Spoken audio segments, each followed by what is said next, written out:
Hello everyone, कैसे हो? नमस्ते। बबली की किचन में आप सभी का वेलकम है। आज की जो मेरी रेसिपी है वो टर्किश ब्रेड है। सबसे स्वादिष्ट और आसानी से बनने वाली ब्रेड जो आप भी अपने घर पर बना सकते हो, वो भी बिना किसी ओवन के। जी हाँ, मैंने ना इस ब्रेड को तवे पे बनाया था और ये इतनी मुलायम है कि बच्चे तो आराम से इसे खा सकते हैं।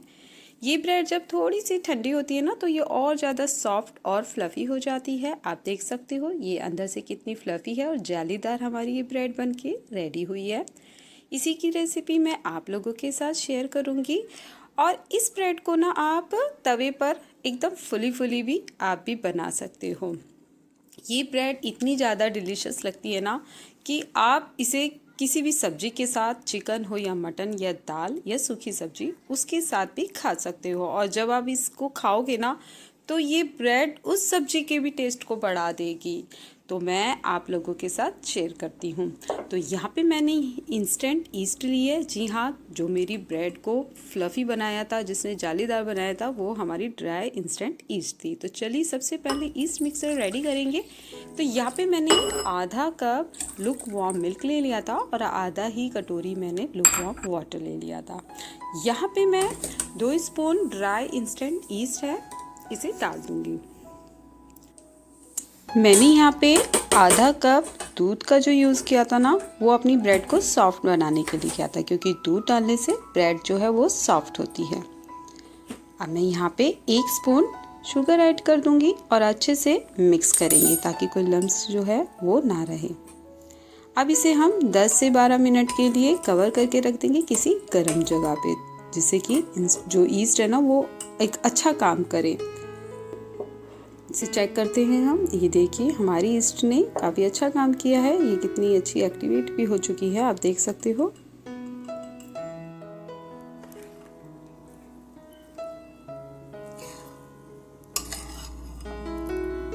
अब एक बड़े से बाउल में मैंने 2 कप्स ऑल पर्पस फ्लावर ले लिया था। इसे अच्छे से हम छान लेंगे।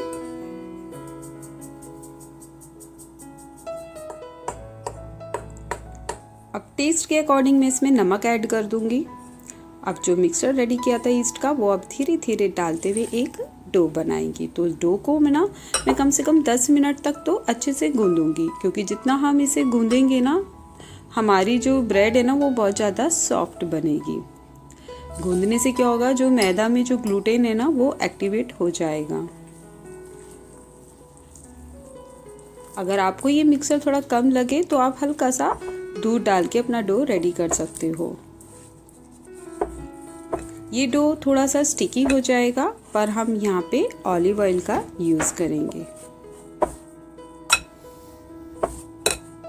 तो यहाँ पे मैं ऑलिव ऑयल का ना 2 स्पून यूज़ करूँगी, और आप ऑलिव ऑयल की जगह घी या बटर का भी यूज़ कर सकते हो। इस डो को फिर से 6 से 8 मिनट तक हमें गूंदना है। गूंदने से क्या होगा, ये सॉफ्ट हो जाएगा और थोड़ा सा चिकना हो जाएगा। अब इसे हम कवर कर देंगे करीब 20 मिनट के लिए, जिससे कि इसका साइज डबल हो जाएगा। तो 20 मिनट बाद चेक करते हैं। ये देखिए हमारा डो एक डबल साइज में हो गया है। अब हम एक पेड़ा बना लेंगे। तो यहाँ पे मैं जो पेड़ा बनाऊंगी उसे थोड़ा सा ज़्यादा बड़ा रखूँगी, जिससे कि हमारी जो ब्रेड है ना वो थोड़ी सी थिक बने। तो जितनी थिक हमारी ब्रेड बनेगी वो उतनी ज़्यादा बढ़िया से फ्लफ़ी होगी और अच्छी भी लगेगी। अब हम यहाँ पे थोड़ा सा सूखा आटा लगाते हुए इसे स्टार्ट कर देंगे बेलना। तो यहाँ पे शेप देने के लिए मैं एक ढक्कन का यूज़ करूँगी, जिससे कि इसकी एक गोल शेप आए और जो दिखने में ये सुंदर लगे, कुछ ऐसे।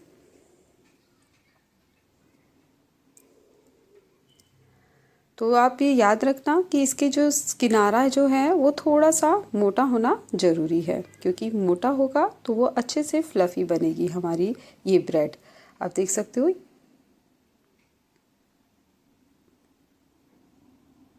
अब मैंने वहाँ पे एक पैन ले लिया था, वो काफ़ी गरम कर लिया था। अब हाई फ्लेम पे इसको हम डाल देंगे। आप चाहे तवे का यूज़ कर सकते हो या किसी पैन का। तो यहाँ पे जो पैन है ना वो गरम होना बहुत ज़रूरी है। ठंडे पे अगर आप डालोगे ना अपनी ब्रेड को तो वो अच्छे से फूलेगी नहीं। तो आप देख सकते हो हमारी जो ब्रेड है ना वो धीरे धीरे स्टार्ट हो गई है फूलना। फ्लेम यहाँ पे हाई ही रहेगा।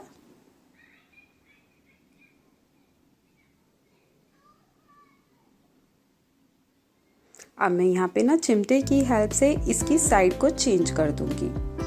अब यहाँ पे एक नैपकिन से मैं थोड़ा सा इसकी साइडों को प्रेस करेंगे जिससे कि हर किनारा जो है वो अच्छे से सिक जाए। अब इसे हम निकाल लेते हैं किसी प्लेट पे। अब इसको मैं एक नैपकिन से कवर कर दूंगी जिससे कि थोड़ी सी हमारी जो सॉफ्टनेस है वो बनी रहे। अब ऐसे ही हम दूसरी ब्रेड को भी बना के तवे इस पे डाल देते हैं। इसके भी किनारों को ऐसे ही सेक लेंगे जैसे पहली वाली हमने ब्रेड को सेका था। तो ऐसे ही मैंने सारी ब्रेड जो थी वो अपनी रेडी कर ली थी। और आपको एक बार और दिखाती हूँ कि आप जब अपनी ब्रेड को शेप दें तो उसके जो किनारे हैं ना वो कुछ इतने ज़्यादा थिक होने ज़रूरी हैं। ज़्यादा पतली पे हमारी जो ब्रेड है वो अच्छे से फ्लफीपन उसका नहीं आएगा। और हमारा जो पैन है वो गर्म होना ज़रूरी है।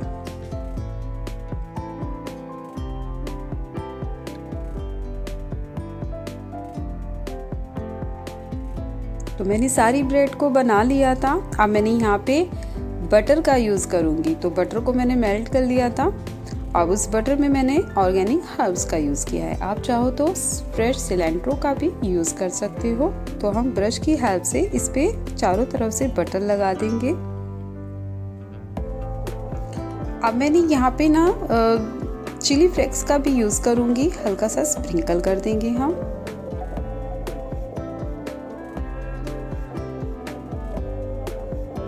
तो हमारी जो ब्रेड है ना वो डिलीशियस वो अब रेडी हो चुकी है। आपको मेरी रेसिपी अच्छी लगे तो लाइक कमेंट और शेयर ज़रूर करना।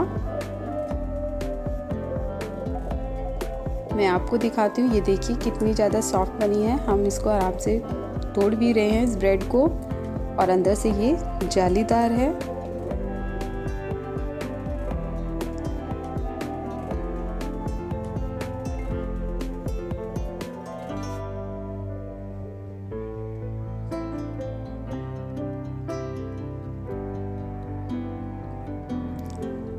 तो मैंने ना इस ब्रेड के साथ चिकन बनाया था एकदम।